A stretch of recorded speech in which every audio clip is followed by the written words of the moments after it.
Brought to you by Agilus Diagnostics. Health test की बात आती है तो मैं भरोसा करता हूँ India largest diagnostics company Agilus diagnostics. खुद को टेस्ट करते रहो। मैं आपके माध्यम से मीडिया के माध्यम से ये बोलना चाहूँगा कि पूरे देश के सामने जो सैंपल लेना चाहिए, जहाँ पे सैंपल लेना चाहिए, बजरंग देने के लिए तैयार है। दुर्भाग्य की बात है कि खिलाड़ी को नहीं पता होता कि आज मेरे पास डोप वाले आएंगे टेस्ट लेने के लिए, लेकिन जो जिस आदमी के खिलाफ हम लड़ाई लड़ रहे थे, ब्रजभूषण के खिलाफ, उनके लोगों को ये पता कि आपके घर पे आज डोप वाले आए होंगे, आपको डोप से बचना है तो आप ध्यान रखिए। ट्रायल चल रहे थे, जो उन्होंने टाइम दे रखा है कि भाई बजरंग वैन छोड़ के चला गया था, उसके बाद मैंने जो आपने डॉक्टर अपॉइंट कर रखा, जो सरकारी डॉक्टर था, उससे मेडिकल बनवाया है। पहली चीज़ तो आप बीच में सैंपल लेने के लिए नहीं आ सकते किसी खिलाड़ी, क्योंकि 20 से 30 मिनट मिलती है हमें। उस समय हम अपनी बाउट की प्रिपरेशन करेंगे, लड़ने के लिए तैयार होंगे, या हम डोप सैंपल देंगे। देखो, सबसे पहले तो मेरे लिए कोई शॉकिंग चीज़ नहीं, क्योंकि पिछले 1 साल से मैं चीज़ें झेल रहा हूँ। नाडा ने एक बार बीच में मुझे बहाल भी कर दिया था। जो नाडा ने पैनल बनाया था उसमें मैंने इन चीज़ों का जवाब दिया था और उन्होंने बहाल कर दिया था, लेकिन दोबारा से एक पैनल बना के दोबारा से ये चीज़ें करके दोबारा 4 साल का बैन भी लगाया है। लेकिन जो पीछे एक एक्सपायरी किट का था, क्योंकि उनका जवाब 1 साल से मैं मांग रहा हूँ, अभी तक नहीं आया। मैंने 4-5 बार मेल भी किया है, वो वीडियो बना के मैंने सोशल मीडिया पे डाल रखा किट का पूरा। और उसके बाद नाडा बोल रही है कि भाई बजरंग ने सैंपल नहीं दिया, वो वेन्यू छोड़ के चला गया जब नेशनल ट्रायल हो रही थी, उस समय की बात है। तो मैं आपके माध्यम से मैं देशवासियों को भी, और जो और बड़े अधिकारी हैं जो बैठे हैं, जो सोच रहे कि हाँ भाई गलत कर रहे हैं खिलाड़ी, उनको भी बताना चाहता हूँ कि जब ट्रायल चल रहे थे, जो उन्होंने टाइम दे रखा है कि भाई बजरंग वैन छोड़ के चला गया था, उसके बाद मैंने जो आपने डॉक्टर अपॉइंट कर रखा, जो सरकारी डॉक्टर था, उससे मेडिकल बनवाया है। और उस पर टाइम लिख रखा है कि भाई किस टाइम मैंने मेडिकल बनवाया, अधिकारियों को दिया वहाँ पे। उसके बाद मैंने वैन्यू छोड़ा था। उसके बाद मेरी जो बाउट के बाद वो बोल रहे कि वैन्यू छोड़ के चला, उसके बाद मेरी एक बाउट और भी थी। तो पहली चीज़ तो आप बीच में सैंपल लेने के लिए नहीं आ सकते किसी खिलाड़ी, क्योंकि 20 से 30 मिनट मिलती है हमें। उस समय हम अपनी बाउट की प्रिपरेशन करेंगे, लड़ने के लिए तैयार होंगे, या हम डोप सैंपल देंगे। तो इतिहास में अब तक किसी भी ऐसे बीच टूर्नामेंट में आप किसी का डोप नहीं ले सकते। बाउट ख़त्म होने के बाद आप डोप टेस्ट ले सकते हैं। लेकिन मेरे ऊपर जो नाडा ने आरोप लगा रखे हैं, वो ये लगा रखे कि वैन्यू छोड़ के चला गया था बजरंग, भाग गया था, चला नहीं गया, भाग गया था। तो मैं आपके माध्यम से, मीडिया के माध्यम से ये बोलना चाहूँगा कि पूरे देश के सामने जो सैंपल लेना चाहिए, जहाँ पे सैंपल लेना चाहिए, बजरंग देने के लिए तैयार है। क्योंकि उनके पास तो बड़ी बड़ी वो पीछे तक का देख लेते हैं कि भाई इसने स्टेरॉइड लिया है या नहीं लिया है। तो वो जहाँ पे बोलेंगे पूरे देश के सामने देने के लिए तैयार हूँ।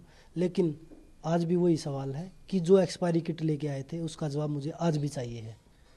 मेरा आपसे यही प्रश्न था कि उन्होंने पहले आपको बोला कि आपने जब उन्होंने आपसे डोप का सैंपल मांगा तब आपने मना किया, उनके हिसाब से, नाडा के अनुसार जी, आपने तब मना किया, वो तब नहीं दिया जब सैंपल उन्होंने मांगा।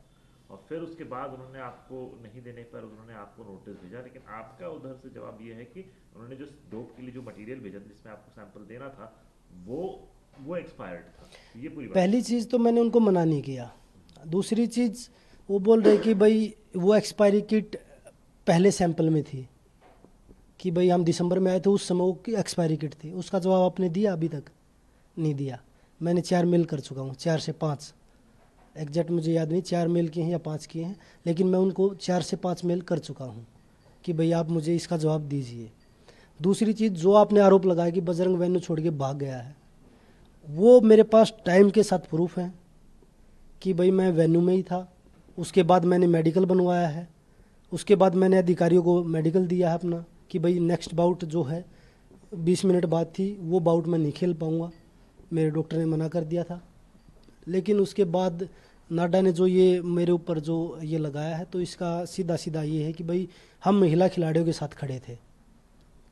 इसमें सरकार इन्वॉल्व है, क्योंकि सारी एजेंसियां सरकार के अधीन आती है। जो बड़ी बड़ी है तो नाडा छोटी सी एजेंसी है। जब बड़े बड़े लोग इतने इतने करोड़ का घोटाला करके और सरकार में जाके वो क्लीन हो जाते हैं, तो वो एजेंसियां उन्हीं के पास है, तभी तो वो होते हैं ना क्लीन। अभी तो एक नाडा की छोटी सी कंपनी हमारे पीछे लगाई है एजेंसी, कि भाई इनको डोप में फंसा के डरा के कैसे भी पीछे हटाओ। और बहुत सारी एजेंसियां लगाएगी सरकार हमारे पीछे भी, कि भाई बजरंग तो ये कर रहे हैं। जो प्रोटेस्ट में जो खिलाड़ी थे, महिला महिला खिलाड़ी थी, उनके ऊपर भी डोप का दबाव बना के कि आपके घर पे डोप वाले आए होंगे। तो बड़े दुर्भाग्य की बात है कि खिलाड़ी को नहीं पता होता कि आज मेरे पास डोप वाले आएंगे टेस्ट लेने के लिए।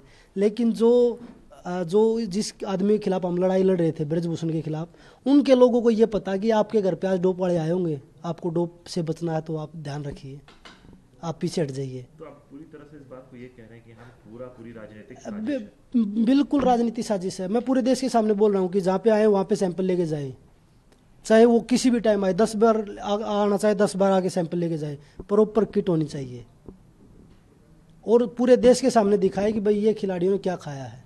अब तो हम टूर्नामेंट भी नहीं लड़ रहे, अब आके ले सकते हैं। चलिए, मैं आपकी बात से मैं इनकार नहीं करूँगा, लेकिन मैं ये पूछूंगा कि आपका जिस व्यक्ति पे आरोप था, तो मैटर कोर्ट में है, वो रेसलिंग फेडरेशन से भी फिर लड़कियों को तो हटाना चाह रहे हैं ना वो आज भी पीछे, क्यों लड़कियों को कैसे पीछे हटाया जाए?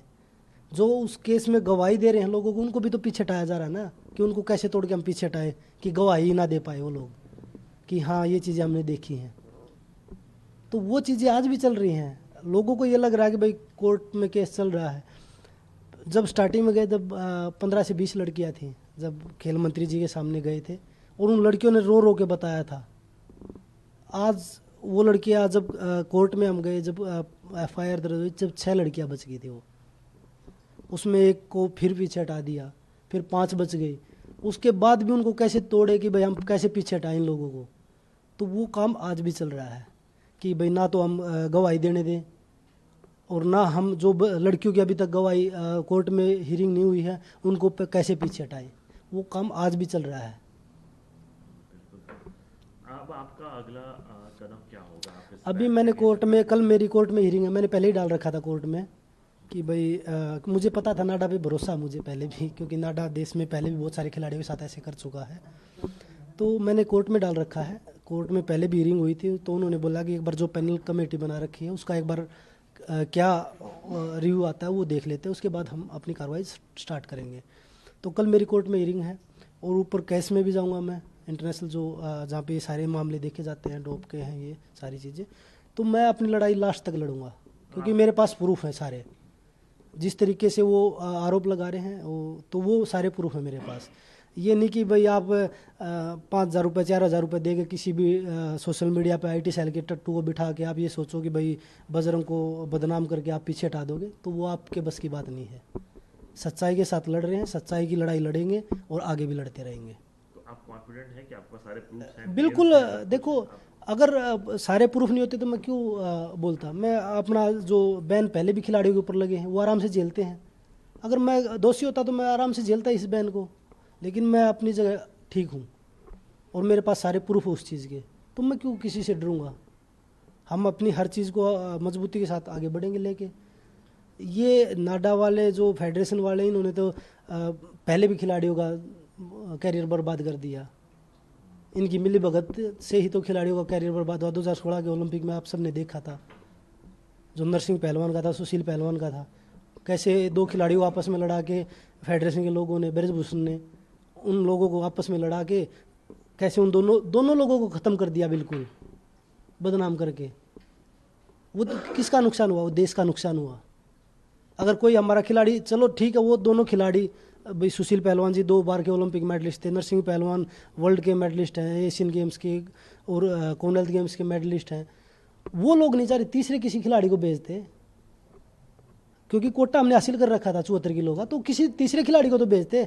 लेकिन उन दोनों को भी, उनका कैरियर भी ख़त्म कर दिया और तीसरा खिलाड़ी भी कोई नहीं भेजा ओलंपिक में। तो ये फेडरेशन की तो मंशा थी उस समय।